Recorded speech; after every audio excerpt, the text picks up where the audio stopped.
That's exactly my point. When I grabbed that gun, it wasn't because, I was worried about it. I didn't even know what it was. I saw something. You just saw shiny. something, yeah. I'm grabbing it because, that looks like a weapon. I better take that right now. Your mind was like, oh, nobody was hurt. I took his gun. He might have learned a good lesson, but sometimes young boys can learn a lesson. The gun gets taken away. How many people have been shot because they're waving around a toy gun and a cop can't tell the difference? Right. Yeah. And like I said, when the cops did come, because we had to call the PD. Right. And I said, yeah, the guy had this. He goes, wow, that looks pretty real. I said, I know. Dude, you're lucky the security guy got it. No. Yeah. What, the cops gun, freeze! Yeah, they would have shot it. Exactly. 21-foot rule! Ooh. So, I have a question regarding the knife situation. What was your physical posturing? We talked about the mental part, but what was your physical posturing? Non-threatening. Really? Yeah, now, was it a switch, or did you maintain it? I maintained it. It's what I call when I talk to people who come to me specifically for situations. Okay. I go, well, you're looking when a crisis situation, you're hoping you're going to be, and you train to do this, you're the calm in the storm. Because if you're not, then you'll fall down to you don't want to fall to that primal part of your brain where you're in fight, flight, or freeze, right? Mm-hmm. You hope you're in the middle somewhere where you're just, well, am I going to posture, submit? But that's where when you think about all these things before the event ends. So I was very cortisol. And the last part was due to experience. I'd worked in mental health. I worked in special ed. I've been spit at. Okay, we talked about getting the seats there. I've been, where I couldn't do anything. I mean, little kids. So what are you gonna do, right? The whole getting spit on to me is like by far the worst. I'm not bragging by any insult that anyone can give you. And my first thought is, if I punch you in that throat real quick, I bet you won't be able to spit for a while. That's funny thing is, there's the video out, and just saw it. I won't name who it was, but they showed a clip. It's a very popular martial artist that teaches self-defense. That he showed a clip of a man. This happened in Europe. This man had an issue with his woman, and he followed her out, and he was yelling at her, and he spit on her. She slapped him. He punched her. She knocked her out, punched him. She died. I just saw that. Hit her head. You saw that. You know who I'm talking about, right? Yeah. I just saw that this morning. And I was actually reading that. I think it was this morning too. That was bizarre. Wow. That's the other end of these things, right? Oh, yeah. Yeah, that's why I always keep check when I punch her. I'm not saying you were. Right. But, there's because part of me, I want to do that too. I bet. That's an experience I don't want to have, but I've been at that point where I was like, hold it back. That threshold. Yeah, that threshold. And it's hard to maintain that. Because I remember back in my younger days, I used to just go. Yeah. And nowadays at our age, I'm like, I gotta write reports, I gotta get... IRs, and I'm like, God. Because you realize, wait a minute. Paperwork, no! I'm too old for this shit. Dude, I don't want let's not do this, I don't want the paperwork. Yeah, that's how I am at work every day. I do security at the airport. So it's not even the better of character. It's not even that your character got better. No. It's that you're just admitted to your own laziness to be like, I don't want to go through that process. You know what? I'm just going to walk away. Well, you wait till you have to write your first IR. And you see what kind of you get down on us there, dude, pal. that's a lot of paperwork, man. That's a lot of paperwork. Dude, I've never been in a fight. I've never been involved in a fight, but I'm pretty sure that I could take a punch simply because I do uke for a lot of people that know how to hit hard. Yeah. But I've never been in a fight. I've always been able to talk my way out of it, and that's just fear of not so much getting hurt, because obviously I get hurt all the time. Yeah.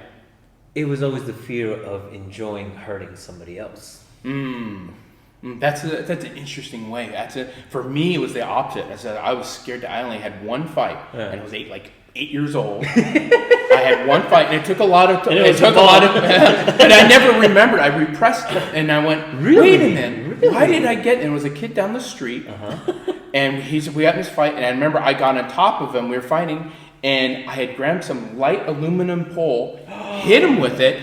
He started crying, and I just freaked out because I thought I was in trouble. I sat there in my room waiting for his mom to call my mom. I thought it was busted. Cops knocking on the door. Yeah. Do you have siblings? I do. I have a younger brother, yeah. See, that's the mentality. As soon as you said that, I thought I was in trouble. Because all the times your little brother started crying, you're like, damn it. You know what? You just did a little piece of work for me. That might have been part of it. But ever since then, I've been able... Danny used to hit me all the time. I didn't care. And then there's the other experiences, right? But yeah, that is one thing that could have been. But those are the idiosyncrasies of individuals that walk in that you can't expect people to do things. I'm not a fighter. I never wanted to really compete. No. You know, I coach. I love sparring. But yet, I don't. But yet, that was what you said. That was your training. You said, I'd rather do the physical. I'd rather put the pads on and get punched than learn the slow and the breathing and the physical regenerative. And arts. and to add to that, the natural instinct was me that I didn't want to fight. So I was like that. You know, are we going to posture submit? You know, and I go or make friends. You know, so I was always the make friends. Yeah, so it's like, oh, I'm sorry. Dude, I'm so sorry. Can I buy you a beer? Yada yada yada. You know, that sort of thing.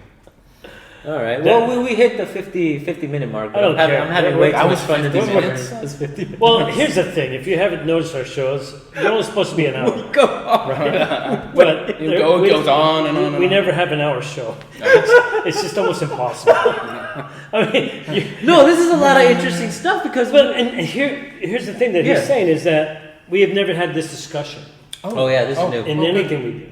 I mean, everybody's always talking about the stuff, their experiences, as far as how they got to the martial arts part. Yeah. We're talking about the part of the martial arts that people just don't talk about. Right. Oh yeah, we didn't even get to that part with me, huh? Right? No, and I don't care to. I mean, you know, because He does JKD and Hunting Toucan. yeah, just so you know, So, salute to my instructor Ron Balicki. There you go. Ron. Yeah. Ron Balicki, How really? many Rons have Wow. we just get thrown out here? Like I know, it's right? like the fourth Ron that come out. Yeah, but you know, to your point of the human behavioral stuff, Yeah. and what the psyche part of it in getting in and out of a fight and not, you know, whether you're going to commit or back off, like you say, and talk your way out and whatever else, because that is one of the hardest things to do. Oh. I'm really good at doing that because I've done security for 20 40 years. years. Yeah, you know, I've been doing it since I was 18. Yep. So, Oh, wow. Yep. Yeah. right? And right when I got out, so I learned security, but we were always, you know, observe and report, never get physical, blah, blah, blah. But I've been in, I know that drill. Yeah. I mean, I've been in scuffles, but I've always learned how to maintain it. Because, like, now I work at United Airlines. Hey, work. But everybody where I work, it's all employees. So it's not like I'm about to beat up the employees, right? right. So, Yeah, that would be bad, right? so what happens is I'm usually called on to when the employees are fighting each other. You know, yeah. so I'm at a, hey guys, you know, back off or you're both going to be fired, blah, blah, blah. Yeah. Yeah. You know, that kind of Reason. thing. Voice of Yeah, so reason, I have yeah. to be that voice of it, hey Yeah, guys, cut it out, you know. Yeah, You yeah. know, so I have to maintain that level of, you know, clarity in that sense that, Calm in the storm. Right. yeah, and I have to calm everybody down. Hey, whoa, relax. That's, you know, understand if you guys go through this, you're both out of a job and you don't get to fly anywhere. You know, you put Lose that your free flights. Yeah, Whoa, you- whoa, whoa. lose all your flights. I got a you know. vacation coming. Yeah, exactly. Dude, remember. You know what? F you, but I don't Yeah. want to do this anymore. So in that line of work, I'm always having to be very reserved about what I'm Yep. going to do. Mediator. And then outside of the job, I get kind of goofy, where I might be more willing to, you know, but I haven't yet, as he knows. But I can see the differences. You know, like you said, it was work, so you're a certain way. Yep. No matter what happens, you're at work. Yeah. You know, but when you're not at work, I bet it's a little different. Your train of thought is at a bar. Oh, this guy's getting goofy. Let me just beat the shit out. Yeah, right. Let me knock him out. Well, would this be then categorized as more of a fear of loss than fear of gain? For when at work or Well, no, talking- just in general, because the mentality that we're describing now is this process of really evaluating. Okay, here I am. I'm at work. I'm at a bar. I'm with my family. Whatever the case is, but you're evaluating what's happening in that moment, and more importantly, what's the aftermath. True. Oh God. So yeah, absolutely. So the fear of gain or loss is absolutely, but it's a that's part of what I call the cognitive work you do beforehand. Right. So first of all, recognize what kind of situation you're in. Right. Is it like I said, is it something like a social thing? It's a social dynamic based on ego, right? Just recognizing like that's interesting. If you're in I always use especially with the guys are in the bar, right? Yeah, the bar. Or if you're younger and you're maybe single and you're all of a sudden it becomes, oh dude, I didn't know that was your girlfriend. Yeah.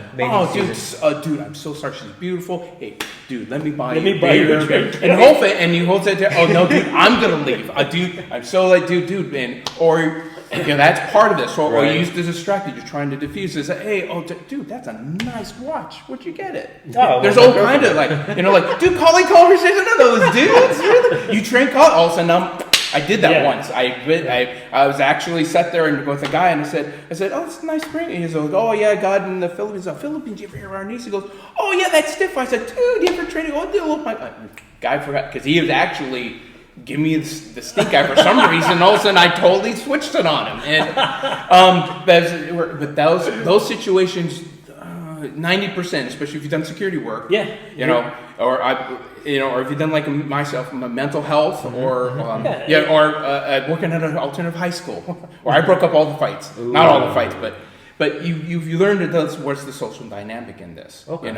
And you can tell like posture. If I sit there, we're side here, we're having a conversation, we're mirroring each other, kind of, we're having a nice conversation. But you just stick and I say, look, what did I do to? Okay. Yeah. But I'm just noting because my human beings will get a flash out of just with that. Will tell me more than anything you said. You could have said things about that you're talking about your family, but I could be talking about it, but all your body picks up. He just got up. This all of a sudden gave me a whole different I didn't change feeling. my tone. I didn't do anything but that. And if I do this. And then I change my tone, I get louder. Yeah. And I say, hey man, I love you, man. I love you, man. I love that beer. You know what? Absolutely. But see, this whole thing that we're doing. I'm waiting for them to actually fight, folks. I'm not even going to stop it. Oh my God, no. But that's just going through those things. My adrenaline shot up. Yeah. Just the physical posture, not even like the verbal stuff, and my mentality wasn't anywhere near there, but my body reacted. Yeah. And you have to think about it, not at the time, right? But recognize because it's a feeling. Yeah, we went right there, and we just met each other maybe an hour ago. All it took was that. You have to recognize you're in that. I like how. Rory Miller calls it emos. That's a monkey dance. Yeah. But there's also the other one, and that would speak to you don't know what's going on. That's the instincts of like taking the gun away because there's the antisocial where I want something from you. So there's the old like, hey buddy, got a match? Right.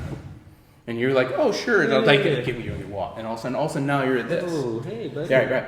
So there's recognizing that are you the one? Are you the antelope at the water hole that the lion's waiting to pounce upon?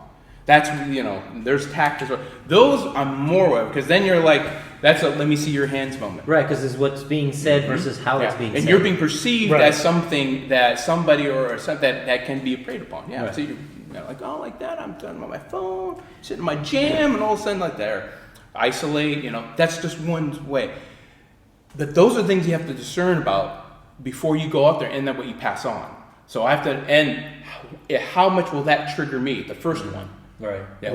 Then we're back to say like, oh, he calls me fat, or cuts me off in traffic, or I screwed up, so now I have to diffuse. Those are things that we martial artists have to recognize so we can keep training, right? Right. And when does that come into play? How do you teach that in the martial arts world? So it depends.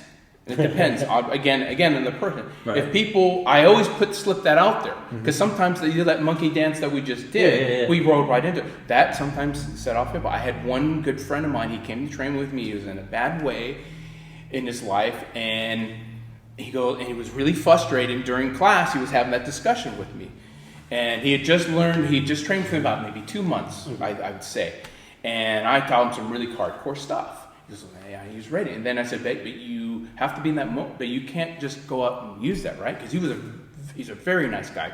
Really good at making friends. Right. So I had to sit there and go like, so I said, well, okay, I'm going to do an extra one. And I did it with him. And he back, like all of a sudden I was poking him and said, what the fuck you going to do, man? Right. I didn't even touch his face. What are you going to do? And right when he cocked back, I said, nope, can't do anything.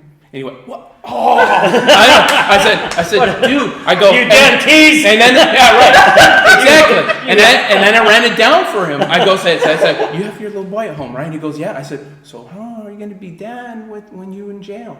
You want some other guy raising your kid? And we have to walk through all these whatever. Wow. I said to him. And he went, oh, that's so hard. I said, Went I straight know. to his I go, nuts. welcome to my world. Yeah. You know what I mean? Went for the juggler, right? Yeah. Said, It doesn't mean you might use these skills. Right. I mean, you might. I But mean, it's those in the exist mindset. to work. but you got to understand where, when, and how. Yes. Yes. I mean, how good are you to anybody if you're sitting there in jail or you're in court Right. for something that you just lost it one day?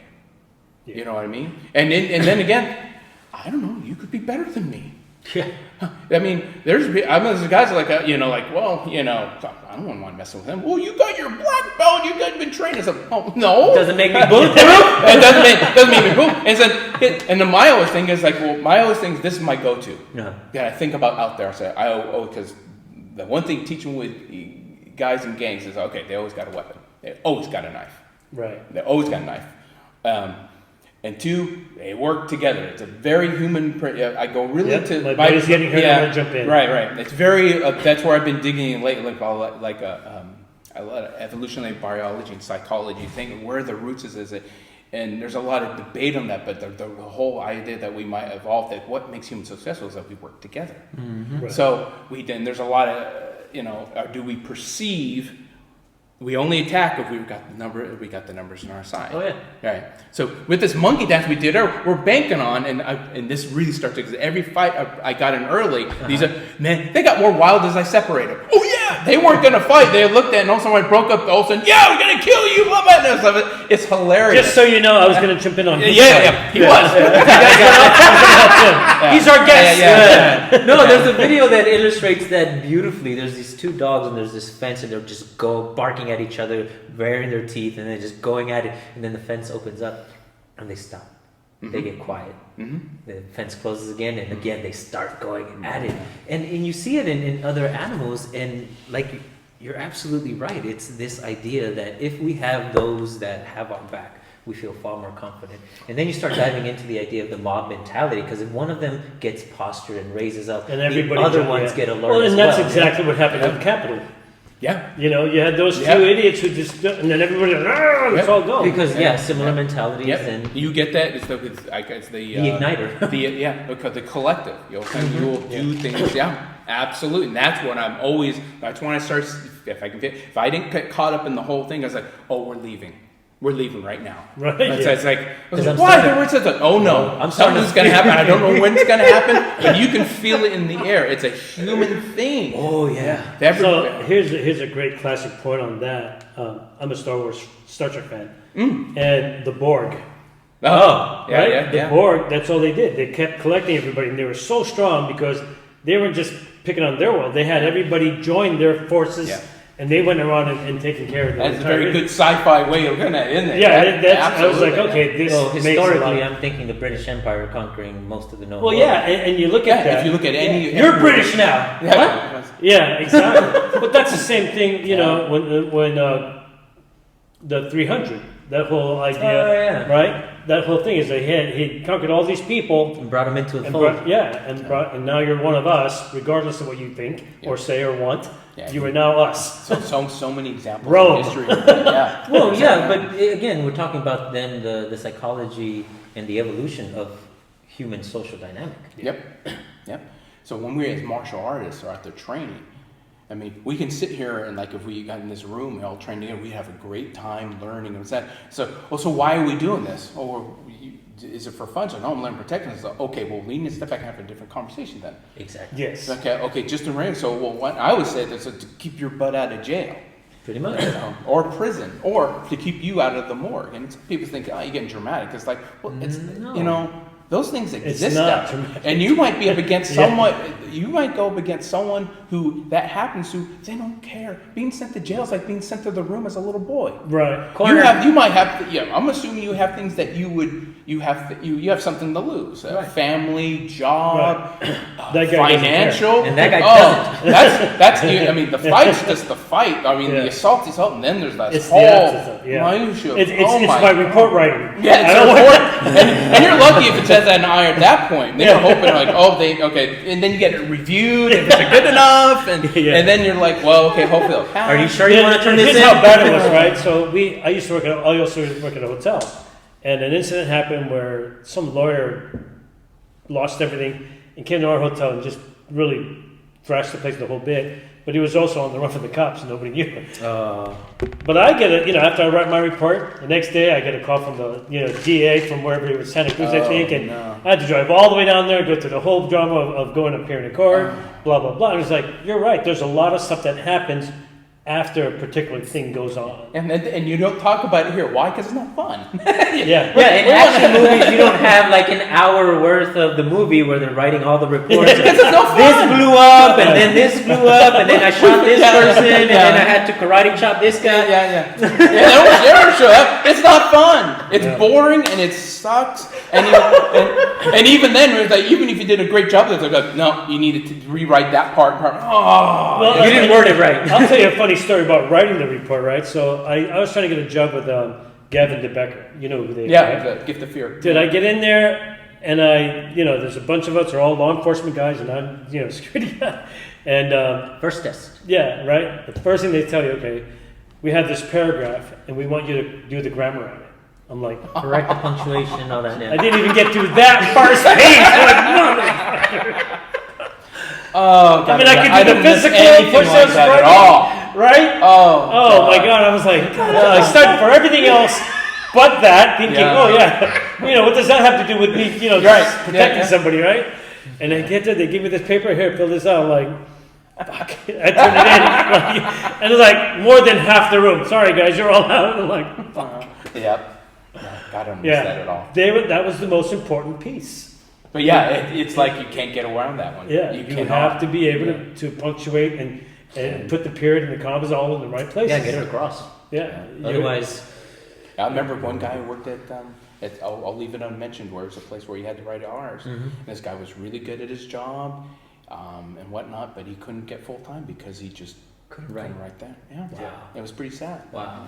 Yeah. Oh, been there, done that. I know. And it's a tough lesson to learn. Because, back in school, we're thinking, I'm never going to use this. Well, lo and behold. That was the part I always hated,